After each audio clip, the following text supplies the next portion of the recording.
Olá, meus amigos, eu sou o pastor Elias Soares, estou passando por aqui mais uma vez para a gravação de um vídeo para o canal PR Elias Soares Oficial. No vídeo de hoje nós estaremos fazendo um comentário sobre a lição de número 7 da nossa revista da Escola Dominical, que é produzida pela CPAD, Casa Publicadora das Assembleias de Deus. Eu quero dizer que o tema desta semana, ele é muito interessante, intrigante e polêmico. Enfim, todas as 13 lições deste primeiro trimestre, o pastor Claudianor de Andrade está de parabéns. Nós vamos fazer o comentário dessa revista, só que antes de iniciarmos este comentário, eu quero convidar você a orar comigo. Senhor nosso Deus e Pai, mais uma vez estamos aqui na Tua presença para Te agradecer e Te louvar pela Tua bondade, graça, amor e misericórdia, pela Tua fidelidade. Abençoa a minha vida, abençoa o Teu povo que estará assistindo este vídeo, a fim de que possamos crescer na graça e no conhecimento da Tua palavra e no conhecimento de Ti, em nome do Senhor Jesus Cristo. Amém.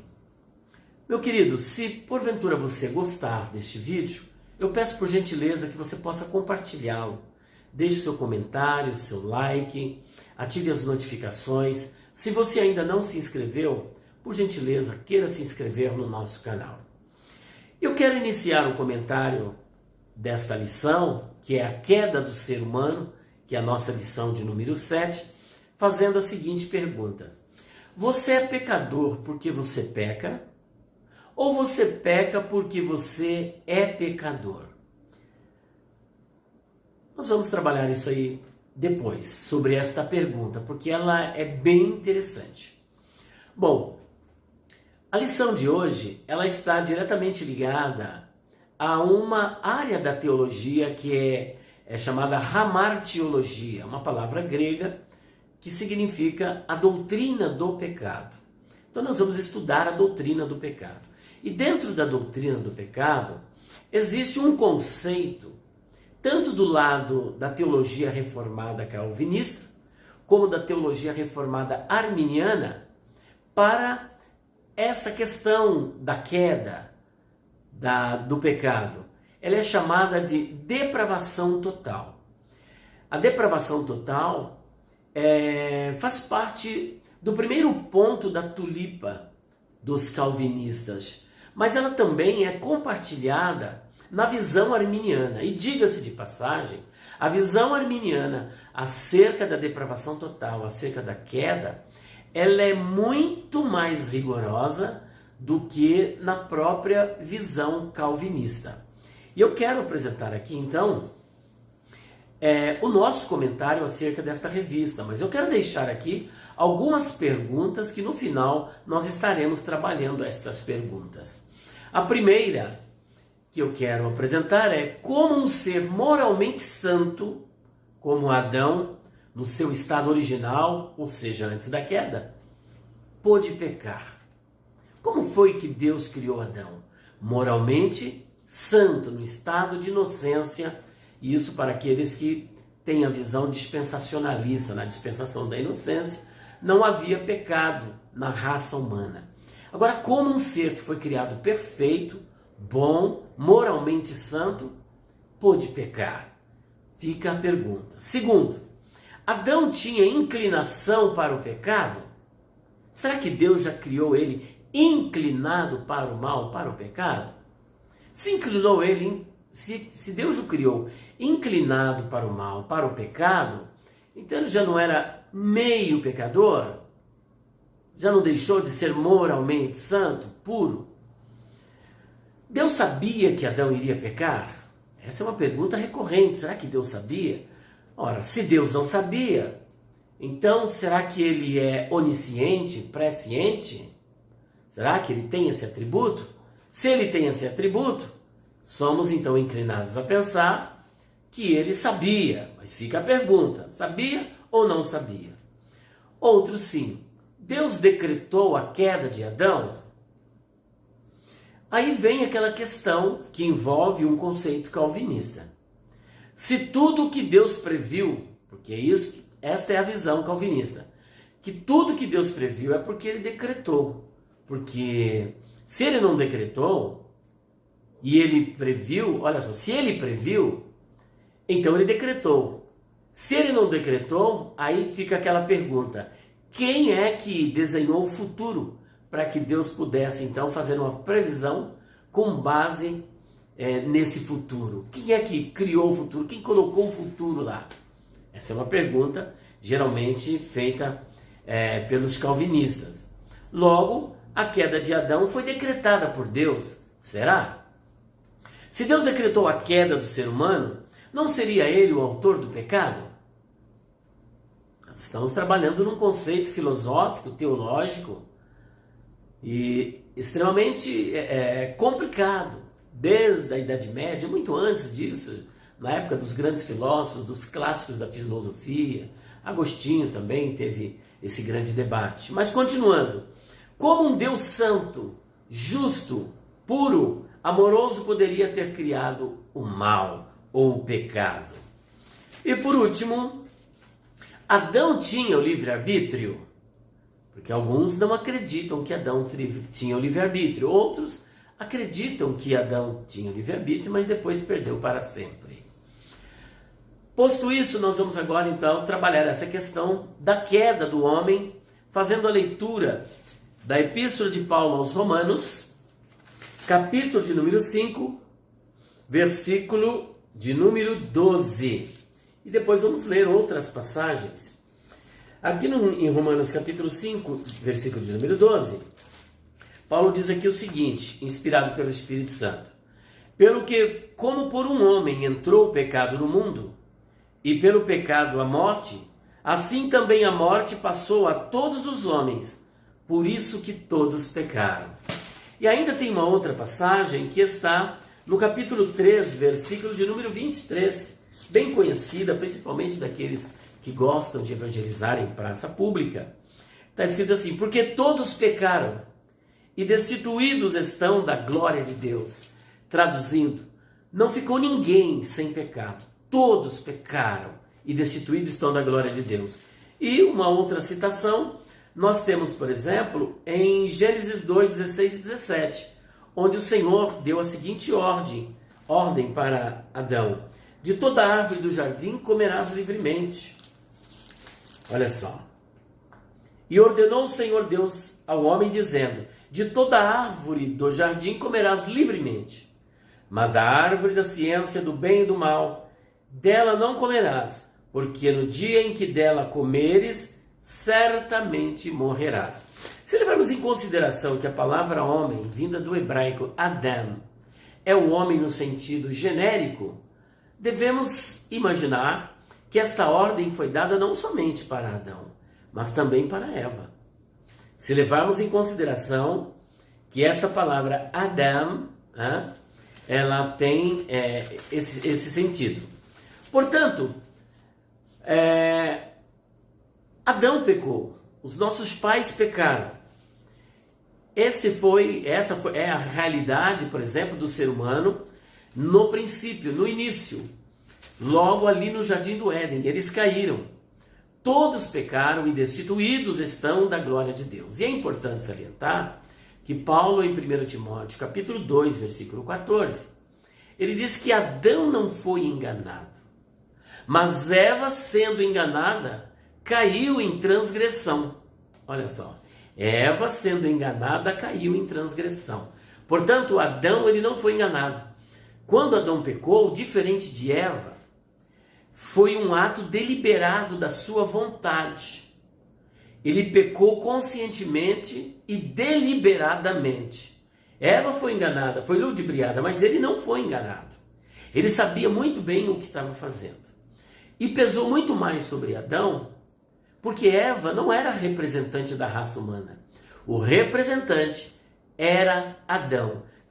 Suponhamos que se Eva tivesse caído e Adão não tivesse caído, Deus poderia muito bem castigar Eva e preparar uma outra mulher para Adão, a fim de que ele pudesse dar continuidade a uma raça não contaminada pelo pecado, porque Eva não era representante da raça. Por esta razão, ela cairia sozinha, porque ela não representava ninguém. Agora, Adão, quando ele peca, todos pecam com ele. A humanidade peca com Adão, porque ele é o cabeça federal da raça humana. Ele é o representante da raça humana. Então, o pecado de Adão foi imputado a toda a raça. Levando em consideração que a criação ela não é poligenista, mas é monogenista, e eu explico isso.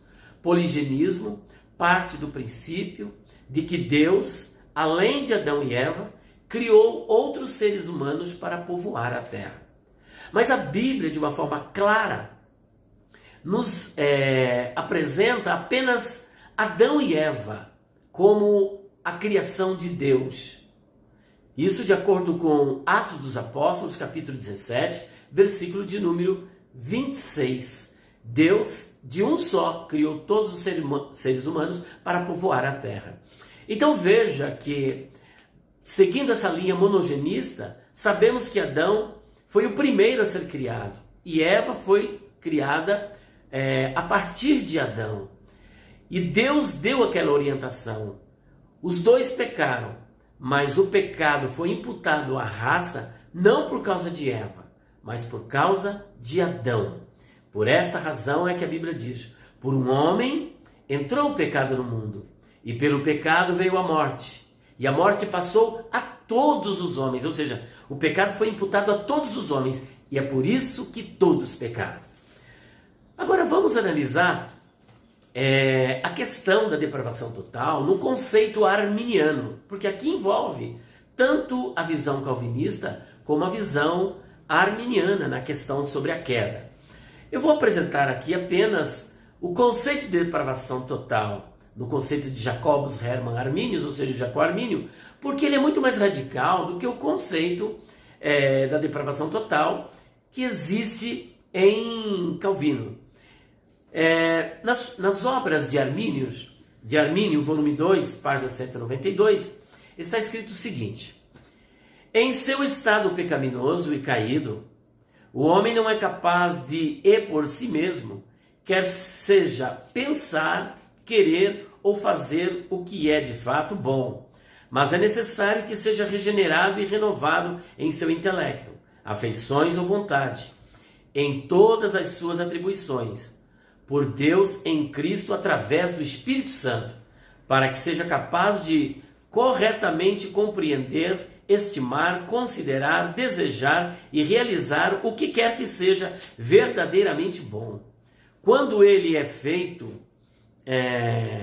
um participante dessa regeneração ou renovação, eu considero que, uma vez que ele é liberto do pecado, ele é capaz de pensar, desejar e fazer o que é bom, mas, entretanto, não sem a contínua ajuda da graça.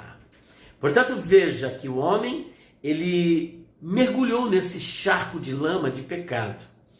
E nesta condição, de acordo com Armínio, o homem não pode nem sequer pensar o que é bom. E aqui fica um recado para aqueles que apresentam uma falsa acusação sobre Armínio, dizendo que nós somos salvos pelo livre-arbítrio, que temos um conceito pelagiano acerca da queda. Com essa declaração de Armínio na sua obra, no volume 2, ele derruba por terra esse mito e esse espantalho criado pelos calvinistas. Agora veja bem, o conceito de depravação total em Armínio é muito mais radical, como já dissemos, do que no calvinismo. Para Armínio, de acordo com o que lemos, o livre-arbítrio ele é restaurado e operado, mas nunca sem o auxílio da graça. Ou seja, tudo que você fizer de bom, que você realizar, é por causa da graça. E no arminianismo nós temos o que chamamos de graça preveniente, aquela graça que Deus concede não apenas a alguns, como no calvinismo, que eles chamam de graça especial, aquela regeneradora e capacitadora, mas é uma graça que ele concede a todos os homens, a oportunidade de escolher, de tomar a decisão em favor da oferta do Evangelho. E com isso, não estamos querendo dizer que o homem toma a dianteira, dá o primeiro passo em direção a Deus. Não. quem dá o primeiro passo é Deus, é Ele que busca o homem, e não é o homem que busca Deus. Nós temos uma prova disso lá no Éden. Não foi Adão que buscou a Deus, muito pelo contrário. Adão, no seu estado de pecado, ele fugiu de Deus, mas Deus o buscou e ele respondeu positivamente, ouvindo a voz de Deus. Agora, qual é o conceito de depravação total, de pecado em Pelágio? Aquele monge bretão que era contemporâneo de Agostinho do século IV. De acordo com Pelágio, o pecado de Adão não foi imputado à raça humana. O pecado de Adão ficou circunscrito, ficou restrito a ele mesmo. Desta forma, apesar que ele não diz com as palavras que eu vou colocar, ele vê Adão como se fossem os anjos. Por exemplo, os anjos quando caíram, cada um caiu individualmente. A queda de Satanás, daquele querubim, não foi imputada ao exército angelical, mas a sua queda teve a ver apenas consigo mesmo. E cada anjo daqueles milhares ou milhões de anjos que com ele pecaram, cada um pecou individualmente. Então, de certa forma, Pelágio está dizendo que nós não nascemos pecadores, mas nós nos tornamos pecadores porque aprendemos a pecar. Então, o pecado de Adão não foi imputado à raça humana, ele pecou sozinho. E cada um de nós que nos tornamos pecadores é porque aprendemos a pecar. Só que essa declaração de Pelágio, ela bate frontalmente com a revelação de Deus, conforme nós já lemos em Romanos capítulo 5, versículo 12. Que é por um homem que entrou o pecado no mundo e pelo pecado veio a morte, e a morte passou a todos os homens, e é por isso que todos pecaram. Então, houve a imputação do pecado de Adão à raça humana. Por quê? Porque todos nós estávamos em Adão. Quando Adão caiu, aconteceu o que chamamos de efeito cascata, de efeito dominó. Esse pecado foi imputado a todos e todos caíram com Adão. Portanto, o pelagianismo não é uma teologia que os arminianos defendem. E nem tampouco o semi-pelagianismo, em que o homem não caiu totalmente, caiu, mas não caiu muito. Não, ele caiu. Totalmente depravado. E essa queda, nós definimos o seguinte, essa depravação total. Ela foi na sua extensão, ou seja, não tem uma só área do ser humano que não tenha sido contaminada pelo pecado. Mas isso não significa que foi na profundidade. Foi pela extensão, mas não na profundidade. Ou seja, o ser humano caiu, se tornou mau e corrupto, mas não tão quanto poderia ser. Existe algo do homem que ainda, por exemplo, Adão, quando ele é chamado no jardim do Éden, ele ouve a voz de Deus. Mas eu entendo que esse ouvir de Adão já é um efeito da graça preveniente que foi revelada ali no jardim do Éden. Porque Deus vai ao encontro do homem. Então veja que Deus busca o homem. E nesse momento que ele busca e pergunta, Adão, onde você está? Adão, ele pôde corresponder. Ele pôde responder então e distinguir e discernir a voz de Deus. Então ele veio ao encontro. Ali houve uma manifestação da graça. E essa graça também está em Tito, capítulo 2, versículo 11. Porque a graça de Deus se manifestou, trazendo salvação aos eleitos, a poucos homens? Não, a todos os homens. E ainda João 12, 32, o Senhor Jesus disse, e eu quando for levantado do madeiro, todos atrairei a mim. E João, o Batista, lá no Evangelho segundo João, capítulo 1, versículo 9, chegou a dizer que Jesus era a luz que alumia todo o homem. Portanto, essa graça é manifesta a todos. O sacrifício de Jesus, ele não foi um sacrifício para um grupo em particular, mas ele morreu por toda a humanidade, conforme Romanos, capítulo 11, versículo de número 32. Porque Deus encerrou a todos debaixo da desobediência, ou seja, do pecado, para com todos usar de misericórdia. Portanto, essa graça ela é estendida a toda a humanidade. A misericórdia de Deus é para com todos, mas nem todos serão salvos, porque nem todos respondem sim à graça de Deus e à oferta do Evangelho. Por exemplo, Caim, ao ouvir a voz de Deus, lá no capítulo 4, versículos 6 e 7, olha só o que Deus disse para Caim. Caim, por que estás irado? E por que está descaído o teu semblante? Não é isso? Olha. E o Senhor disse a Caim, por que te iraste? E por que descaiu o teu semblante? Se bem fizeres, não haverá aceitação para ti. E se não fizeres bem, o pecado jaz à porta. E para ti será o seu desejo, e ele dominarás. E sobre ele dominarás, melhor. Portanto, Deus está mostrando aqui que ele também foi alvo dessa graça e que ele tinha condições de resistir àquele impulso do pecado. Porque Deus não brincou com Caim. Deus não mentiu para Caim. Se Deus disse que ele tinha capacidade para dominar aquele ímpeto, é porque ele tinha. Mas ele, no uso desta liberdade concedida pela graça de Deus, ele resolveu dar continuidade ao intento do seu coração e matou o seu irmão. Continuando, o filho pródigo é um dos retratos do homem caído no pecado, que também foi atraído pelo amor do pai. Desculpe. Ele saiu da casa do pai, como Adão também, mas ele sabia que se ele voltasse, ele seria recebido. Assim como Adão foi encontrado por Deus, o filho pródigo também sabia do amor do pai. Por isso ele diz, levantar-me-ei, irei ter com meu pai, e dir-lhe-ei, pai, pequei contra o céu perante ti. Quantos jornaleiros na casa de meu pai têm abundância de pão, e eu aqui pereço de fome? Ele sabia que se ele voltasse, tomasse uma atitude, e foi o que ele tomou, ele se arrependeu e voltou-se para o Senhor. E ele foi então atraído por este amor de Deus. Ainda o jovem rico, ele busca a vida eterna. Assim como esse filho pródigo, que é atraído, e ele toma uma decisão de voltar. Da mesma sorte, esse jovem rico, ele busca a vida eterna. Jesus estava ali, que é o despertar da graça. É a graça de Deus que é derramada por toda a humanidade, até porque isso está em consonância com João 3,16. Porque Deus amou o mundo de tal maneira que enviou o seu Filho, seu único Filho, para que todo aquele que nele crer não pereça, mas tenha vida eterna. Então veja que antes do jovem vir, Jesus já veio, enviado por Deus, como uma oferta de salvação. Prosseguindo, vamos agora responder aqueles questionamentos, os que der tempo, que eu não quero prolongar muito o vídeo.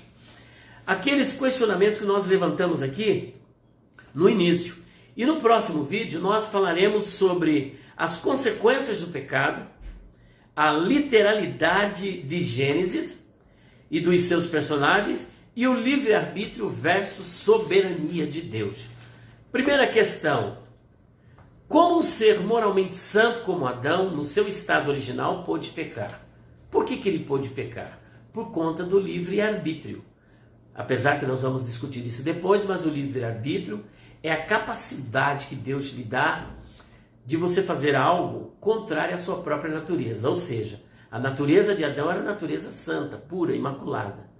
Mas ele não era um robô, era um ser moralmente livre. E que podia tanto fazer o bem quanto o mal. E isso estava nele tomar essa decisão. Não que Deus quisesse que ele tomasse essa decisão contrária, mas estava nele. Então, ele puro e santo, mesmo assim, tomou essa decisão por conta da sua liberdade. Porque ele era um homem moralmente livre e tinha liberdade de agir. Caso contrário, nós cairíamos no mecanicismo e não num ser moralmente livre. Segundo, Adão tinha inclinação para o pecado? Não, porque se ele tinha inclinação para o pecado, então Deus já criou ele com essa natureza inclinada para o pecado. Em outras palavras, de certa forma, ele já era um pecador, porque tinha essa inclinação para o pecado, então não era santo, puro, e Deus criou ele puro, conforme Eclesiastes 7:29. Deus criou o homem perfeito, mas ele buscou muitas invenções. E quando Deus terminou a sua criação, ele disse que era tudo muito bom. E levando em consideração que toda boa dádiva e todo o dom perfeito vem do alto, descendo do Pai das luzes, em quem não há mudança e nem sombra de variação. Então Deus é boníssimo, justíssimo. Ele não poderia ter criado um homem inclinado para o pecado. Deus decretou a queda de Adão? Existe alguém que apresenta o decreto da queda. Os decretos de Deus, dizendo o primeiro decreto, o decreto da criação. O segundo é o decreto da queda e o terceiro da salvação. Em outras palavras, eles acusam que Deus ele decretou a queda de Adão, mas nós não encontramos uma passagem que possa confirmar essa assertiva. Portanto, não concordamos que Deus decretou a queda de Adão. Até porque na próxima questão nós vamos trabalhar melhor isso. Se tudo que Deus previu é porque ele decretou, segundo a teologia reformada calvinista, logo a queda de Adão foi decretada por Deus. Ora, se Deus decretou a queda, já respondemos com outra, do ser humano, não seria ele o autor do mal e do pecado? Longe esteja de Deus ser o autor do mal e o autor do pecado. Tiago capítulo 1, versículo 13, diz o seguinte: ninguém sendo tentado, diga de Deus sou tentado, porque Deus não pode ser tentado pelo mal e ele a ninguém tenta. Se Deus decretou a queda, significa que nem o diabo é responsável. O diabo nem tem nada a ver com isso, porque tudo foi projetado por Deus, programado por Deus. Até o diabo para tentar Adão e Adão cair, estava no centro da vontade de Deus. Como é que nós podemos conceber, à luz desses textos, e ainda mais, toda a boa dádiva, todo o dom perfeito, vem do alto, descendo do Pai das luzes, em quem não há mudança e nem sombra de variação. Abacuque 1,13 diz que Deus é tão puro de olhos que nem sequer pode ver o mal. E como um Deus santo, amoroso, justo, perfeito, poderia ter criado o mal, para depois punir as suas criaturas por um mal que as suas criaturas não tinham inclinação e não queriam praticar, mas que ele mesmo decretou que elas assim procedessem, e depois cobrar dessas criaturas o mal que elas não queriam praticar, mas que ele as programou como um robô para que elas pecassem. Então percebam que isso não encontra apoio nas escrituras sagradas, isso não se coaduna com o caráter de Deus, não se coaduna com a perfeição de Deus, com o amor de Deus, com a justiça de Deus. E por esta razão nós rejeitamos todas essas premissas. Ainda mais, como um Deus santo, justo e puro, amoroso, poderia ter criado mal? Alguém cita, por exemplo, Isaías capítulo 45, versículo 7. Mas não serve como base, nem mesmo Lamentações, capítulo 3, 38. Porque a palavra mal vem do hebraico, ra. E Ra tem vários significados, é um campo semântico muito lato. E nós chegamos a dizer até que a palavra mal na Bíblia, ela é uma palavra polissêmica, com vários significados. E entre eles poderíamos trabalhar a questão da calamidade e a questão do mal moral. Em todas essas passagens que citamos, tanto em Isaías 45, 7, quanto em Lamentações 3,38, ali é calamidade, ali é consequência, ali é punição, porque tanto em Lamentações o povo está sendo punido por causa do pecado, como em Isaías 45, 7, Ciro está sendo levantado como instrumento de Deus para punir o povo por causa da desobediência. Então é como um pai que pune o filho. Para o filho, quando está sendo punido, aquilo para ele é mal, mas para o pai é o bem, porque através dessa correção, o filho vai melhorar na sua conduta. Só que para o filho é mal. Então é uma consequência de um ato que ele praticou. Ele teve uma atitude de desobediência que mereceu a justa retribuição, ou seja, umas palmadas. Então Deus jamais poderia ter criado o mal. Até porque Romanos 6,23 diz o seguinte: o salário do pecado é a morte. A morte, de certa forma, é uma punição de Deus contra o pecado. Uma consequência, uma punição. Mas o dom gratuito de Deus é vida eterna. Então veja que o dom de Deus é a vida eterna. E já citamos Tiago 1, 13, 17 e Abacuque capítulo 1, versículo de número 13. Agora, Adão tinha o livre-arbítrio? Sim, Adão tinha o livre-arbítrio. E o que é o livre-arbítrio? O livre-arbítrio nada mais é do que a capacidade que um ser humano tem de fazer algo que é contrário à sua própria natureza. A pessoa que é santa tem capacidade para praticar o pecado ou o mal. E aquele que é pecador ter a capacidade para praticar o que é bom. Será que o pecador por si só pode realizar algo que é bom em relação a Deus? Não, ele precisa do auxílio da graça de Deus. E é isso que Deus oferece, a sua graça, a fim de que capacitado, essa graça capacitadora te conduza a realizar todo o bem necessário para a sua salvação. Mas a salvação é fruto da graça.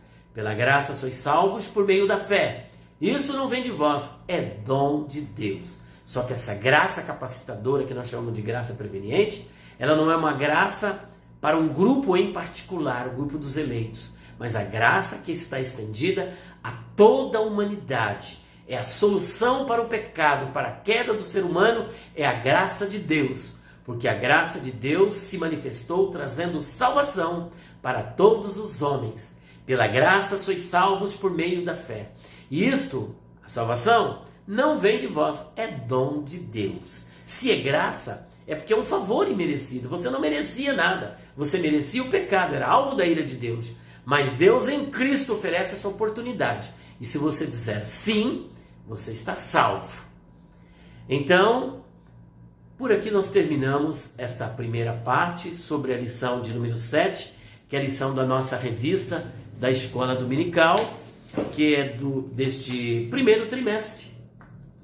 A lição do primeiro trimestre que vai falar sobre a raça humana, origem, queda e redenção. E a lição de número 7, que nós acabamos de ler, a queda do ser humano. Lição 7. Ficamos por aqui. Que Deus abençoe a todos vocês. Espero que essa simples e modesta lição, esse modesto comentário, possa servir para alguém tirar alguma lição para levar para a escola dominical. Que Deus abençoe a todos vocês, em nome do Senhor Jesus Cristo.